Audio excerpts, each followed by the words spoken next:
Bâtir un Congo solide et prospère dans tous les domaines, telle est l'ambition de Franck Goma, leader du Rassemblement africain, un parti politique congolais et panafricain, fondé pour rassembler toutes les forces vives du Congo.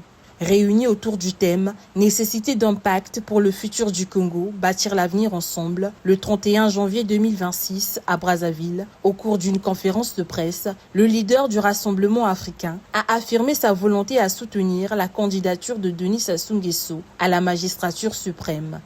Une décision qu'il y justifie par les actions réalisées par ce dernier des années 70 à nos jours. Le Rassemblement africain promet donc de se ranger en rang de bataille pour accompagner le potentiel candidat Denis Sassou Nguesso à la présidentielle de mars 2026.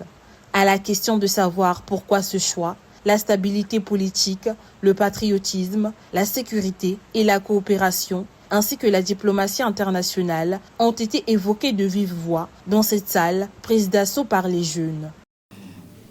Cette génération qui, naturellement, je l'ai dit, est vieillissante, il est temps, passer le témoin à une autre.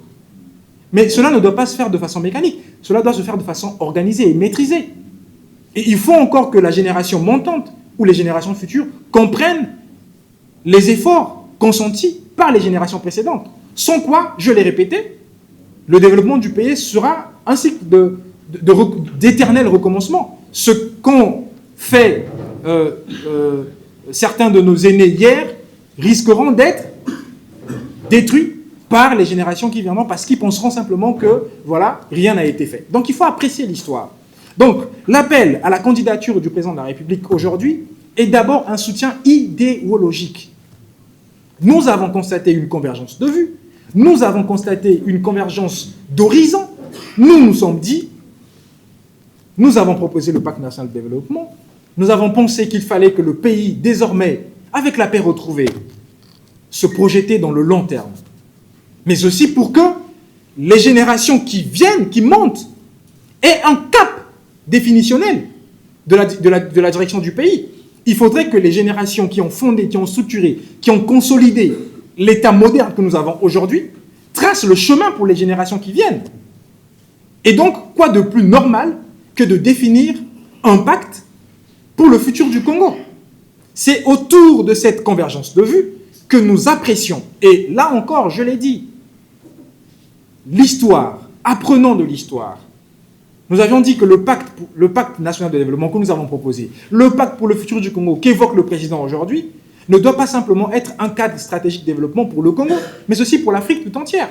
Encore en gestation, le Rassemblement africain est un parti qui prône la démocratie, l'égalité et le respect, autant des personnes que des institutions, avec une vision participative et collective. Il se veut participer à l'émancipation politique, économique et sociale du Congo et de lutter contre toute forme d'injustice.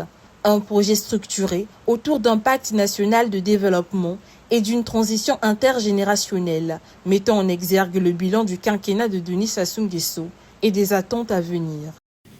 Face aux défis structurels persistants et aux aspirations légitimes du peuple congolais, il devient impératif d'ériger une architecture de gouvernance transcendant les contingences partisanes. C'est dans cette optique que s'inscrit le Pacte national de développement. Entendu comme une charte stratégique et consensuelle qui projettera la nation vers un horizon de 50 à 70 ans. Par exemple, Congo 2075. Le PND vient de la nécessité de rompre avec l'opportunisme électoral et la fragmentation des politiques publiques. Il s'agit d'établir une vision partagée, articulée autour de diagnostics rigoureux et d'objectifs clairs, couvrant l'ensemble des secteurs vitaux de notre pays: éducation, santé, infrastructure, économie, gouvernance, environnement, sécurité, urbanisme, etc.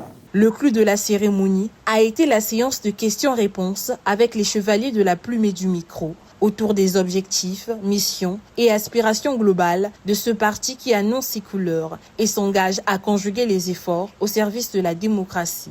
Droit dans ses bottes, Franck Goma invite les jeunes à ne pas demeurer dans l'oisiveté ni dans l'étourdissement face aux promesses lors des campagnes électorales et les appelle au bon choix, celui du sens du devoir, de la citoyenneté et à la prise de conscience pour un Congo prospère.